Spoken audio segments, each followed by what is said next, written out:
안녕하세요. 시와 마음의 이광재입니다. 지난 시간에 이어서 이번 시간에도 2021년 신춘문예 작품을 같이 읽어보는 시간을 갖도록 하겠습니다. 이번에 해석해 볼 작품은 동아일보에서 당선된 시 이근석 시인의 여름의 돌 되겠습니다. 그러면 먼저 읽어보겠습니다. 여름의 돌, 이근석. 나는 토끼처럼 웅크리고 앉아 형의 작은 입을 바라보았다. 그 입에선 미래가 흘러나오고 있었다. 형한테선 지난 여름 바닷가 냄새가 나 이름을 모르는 물고기들 몇 마리 그 입속에 살고 있을 것만 같다. 무너지는 파도를 보러 가자, 타러 가자 말하는 형은 여기 있는 사람이 아닌 것 같다. 미래를 이야기했다. 미래가 아직 닿아 있지 않다는 사실이 형을 들뜨게 했다. 미래는 돌 속에 있어. 우리가 아직 살아보지 못한 이야기가 번져 있어. 우리가 미래로 가져가자. 그때 우리는 서로를 바라본다. 그동안 우리는 몇 번 죽은 것 같아. 여름 계속 쌓아올린 돌 속으로 우리가 자꾸만 죽었던 것 같아. 여기가 우리가 가장 멀리까지 온 미래였는데 보지 못하고 우리가 가져온 돌 속으론 지금 눈이 내리는데 내리는 눈 이야기를 하기 시작한다. 내리는 눈 속으로 계속 내리는 눈 이야기.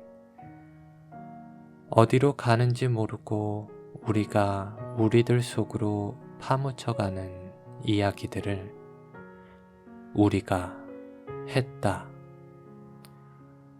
전화벨이 울렸다. 계속 전화벨이 울리고 있다.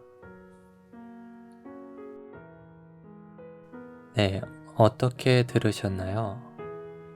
이 시는 지난번의 작품과는 다르게 중심되는 내용의 의미 파악은 어렵지 않게 이루어지는 것 같습니다. 당선 소감에서도 이근석 시인은 이것들은 어쩌면 구직 요망의 시인지도 모르겠다라는 말을 합니다. 심사평에서도 청년들의 기대와 불안에 대해서 잘 이야기해 주었다라고 하고 있는데요.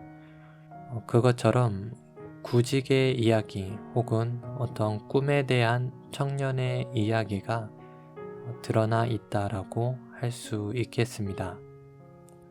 그러면은 세세한 부분을 한번 짚어가면서 보겠습니다.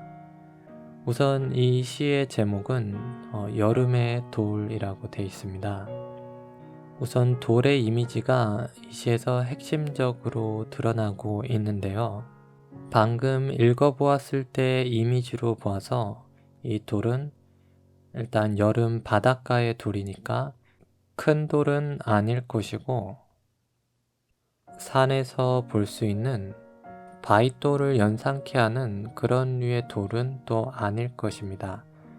아마도 우리가 바닷가에서 예쁜 조약돌 같은 것을 줍곤 했던 그런 추억을 떠올려 보면 그 이미지가 좀 떠오를 것 같은데요.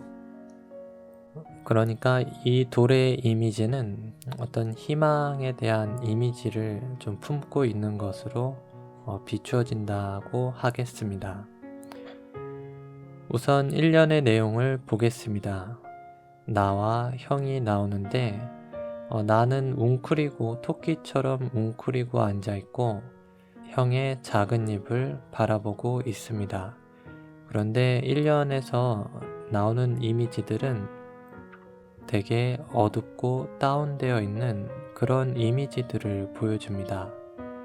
웅크리고 있다라는 것이나 입은 입인데 작은 입이라는 것, 그리고 올해 여름이 아니라 지난 여름이라는 것, 그리고 또 이름을 모른다는 점, 그리고 무너지는 파도, 이런 시어들의 이미지는 활기차고 에너지 넘치는 그런 시어가 아니라 조금 기죽어 있고 구석으로 내몰린 그런 이미지들을 전해주고 있습니다. 그런데 여기서 형은 어떤 희망적인 이야기를 하고 있습니다. 아직 절망하지 않고 무언가를 계속 시도해보고자 하는 그러한 모습이 보이는데요. 뭐뭐 하러 가자라고 말하는 이런 형의 태도는 여기 사람이 아닌 것 같다. 그러니까 어떻게 보면은 현실을 부정하는 듯한 그런 인상을 주기도 했다라고 볼 수 있겠습니다. 그러니까 이것의 태도는 단순히 희망으로 도전하는 중인 그런 인물이 아니라는 것이죠. 설마 이것이 끝일 리가 없다라는 부정의 부정으로 이루어진 것이지 긍정의 한 가지 방식으로 이루어지고 있는 장면은 아닌 것입니다. 형의 희망의 근거는 미래가 아직 다 있지 않다는 사실에 기반한다고도 볼 수 있습니다. 단순히 미래가 좋게 열릴 것 같다는 단서가 있었기 때문이 아니라 미래는 돌 속에 있다. 그 돌에는 우리가 아직 살아보지 못한 이야기가 번져 있다. 그러니까 바닷가에서 조약돌을 줍는 그런 행위 자체에 미래가 담겨 있다라는 의미가 되겠는데요. 우리가 그러한 행위를 통해서 미래를 열어가자라는 어떤 능동적인 메시지를 전하려고 하고 있는데요. 근데 그러고 나서 이 형제가 서로를 바라보는 장면이 나옵니다. 아마도 이때의 서로를 바라보는 그 의미는 어쩌면 호응하는 것일 수도 있겠지만 이제까지 이러한 일들을 아주 여러 번 반복해왔으나 결과는 계속해서 좌절이었던 것을 떠올리게 된 것인 거죠. 그래서 우리는 몇 번 죽은 것 같아. 실제로 사람이 어떤 희망이나 가능성을 실천하던 와중에 이것이 꺾일 때 상징적인 의미에서 정말 죽음을 경험한다라고 할 수 있겠죠. 이어지는 내용을 보아도 여름마다 그런 희망을 품고 계속해서 나아갔었으나 그러한 돌 속에는 우리가 좌절해서 죽었던 모습도 같이 비추어집니다.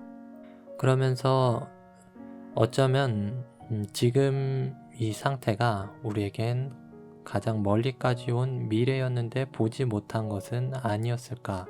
그러니까 현재가 최고의 지점이었는데 우리가 더 이상의 것을 자꾸 시도했던 것은 아니었을까.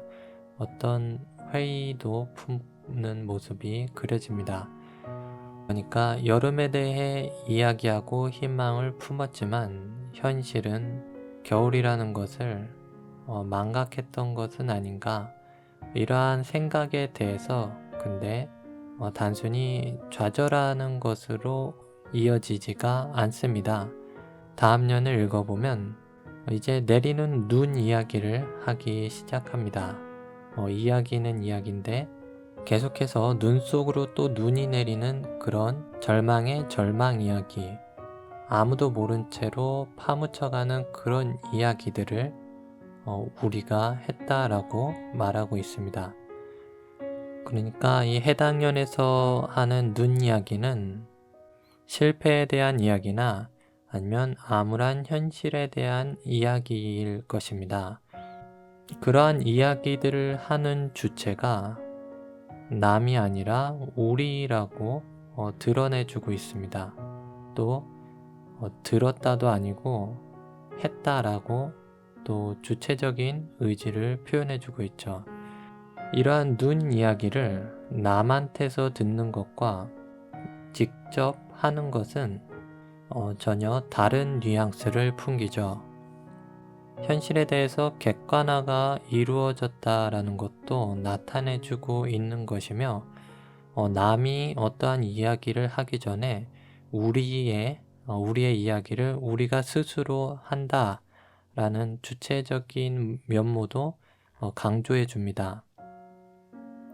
이 위의 0까지는 상황이 계속 아래로 내려가 있었지만 여기서는 갑자기 반등하는 이미지를 보여줍니다.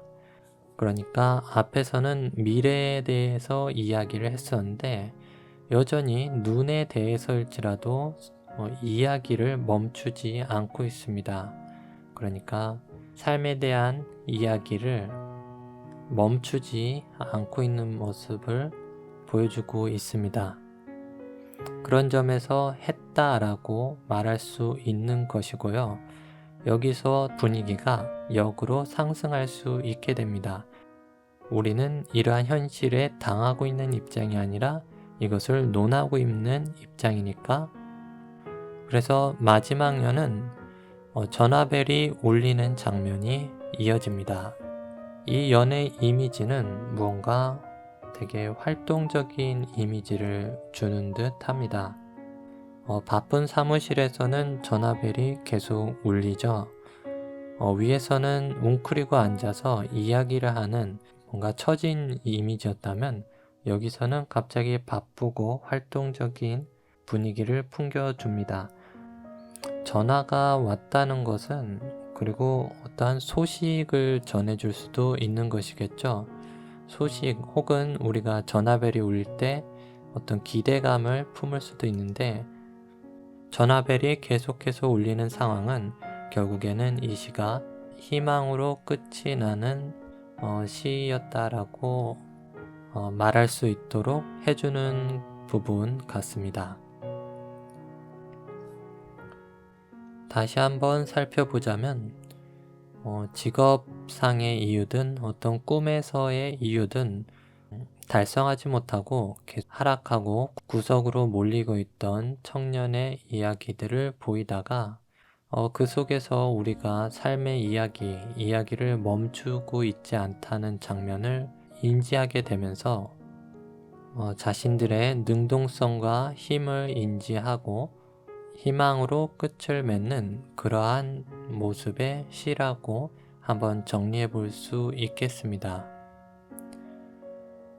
그리고 이러한 해석은 일단 제가 주관적으로 정리한 것이기 때문에 항상 여러분의 해석에 참고만 하실 뿐 정답으로 받아들이신다거나 어떤 옳고 그름에 대한 이야기로는 절대 여기지 않으시기를 바랍니다. 네, 그러면 이어서 당선 소감으로 넘어가 보도록 하겠습니다. 네, 개인적으로는 당선 소감도 매우 인상적으로 읽었습니다. 일단 이근석 시인의 당선 소감은 시와도 조금 비슷한 분위기를 주기는 합니다. 각자의 시가 있다는 말이 좋았고 어떤 김이었다 두드러질 때가 좋았고 시를 바꾸어가는 그런 과정을 환경에 의해서 변하는 과정을 지켜보는 것도 좋았다고 하고 있습니다. 변화하는 것, 시와 시 사이의 거리도 보는 것 좋고 어떻게든 좀 긍정적인 이미지의 말들을 해주고 있는데요. 이렇게 시를 쓰는 사람들 또 그런 행위 자체에 대해서 일단 의미를 많이 느끼는 분이라는 게 보입니다. 그런데 현실은 우리가 잘 익숙히 알다시피 쓰지 않는 삶에 대해 배워야 하죠. 읽지 않는 삶도 배워야 해요. 문학이라는 것, 그러니까 글만으로는 살아갈 수 없기 때문에 그것이 아닌 글 쓰지 않는 자아까지도 확립해야 하는 것이 현실이죠. 그런 것도 흔히 말하는 고생도 다 경험이다, 글도 안 쓰다 보면은 또 쓰고 싶은 때가 오니까 그게 시 쓰는 과정이다. 뭐 이러한 위로는 가짜라는 생각이 들었다는 말을 해주고 있습니다. 그냥 시가 없는 세상일 뿐. 그렇게 현실적인 메시지를 스스로에게 반복해 줄 때 나는 시인이 될 수 없을 것 같다라는 그런 생각도 품었었다고 하고 있습니다. 그리고 이제 나이가 차고 직업은 구해지지 않고 가망이 보이지 않았었다고 말해주고 있습니다.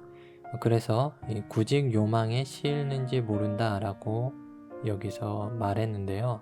이어서 말하는 바는 자신의 시는 자기 자신이 잘 써서가 아니라 그러한 참혹한 현실에서 비롯된 시인 것.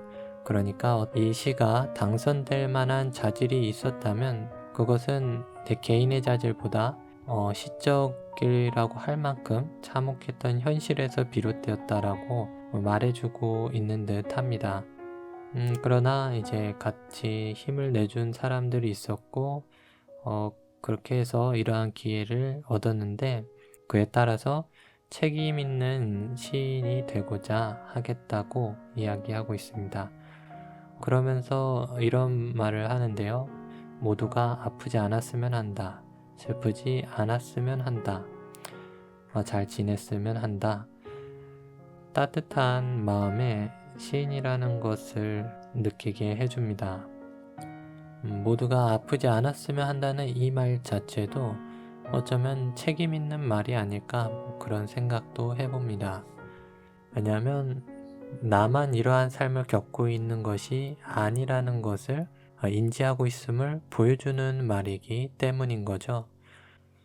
그리고 여담이지만 문창과 석사 과정 이러한 분이 아닌 분이 당선되었다는 점도 개인적으로는 반가운 일이었다는 그런 느낌을 받았습니다. 갈수록 당선자들의 스펙이라고 해야 할까요? 그러한 바탕이 되게 상향 평준화되어 있는 게 보입니다.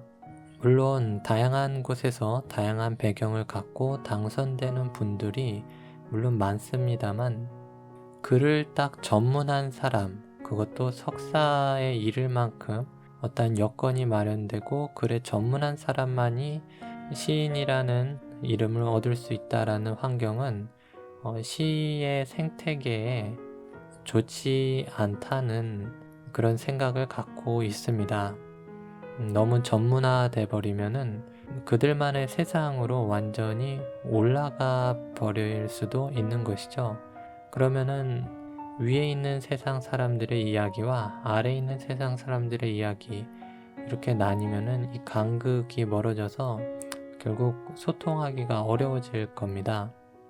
우리 곁에서 흔히 볼 수 있는 그런 사람 중에서 시인이 나왔다는 것은 시가 아직 우리 곁에 있다는 그런 사실을 한번 확인시켜주는 사건이지 않은가 그런 생각까지도 해봅니다. 그러면 마지막으로 심사평 한번 훑어보도록 하겠습니다. 우선 다수에 대한 평은 이렇습니다. 다양성이 아쉬웠다. 질적으로는 다들 괜찮았지만 너무 단정하고 또 소소한 토로가 많았다라고 합니다. 그러니까 표준화 경향이 강해졌다라는 건데요. 결국 모험이나 어떤 새로운 담론에 대해서 이야기하는 사람이 없어졌다. 그러니까 덜 도전적인 담대한 사람이 없는 모습을 보여주었는데 이것이 곧 시단의 풍경이라서 그렇게 답습된 것으로 보여서 미안했다라는 말씀을 해주고 있습니다. 이제 여름의 돌에 대해서는 그 당선 이유에 대해서 가장 큰 이유를 자연스러운 리듬감으로 뽑고 있습니다. 과장이나 과잉이 없었고 말하고자 하는 바를 자연스러운 리듬에 실어서 말했다는 것은 어떻게 보면은 평범해 보일 수도 있지만 정말 그 기량이 뛰어난 것이었다라고 해주고 있습니다.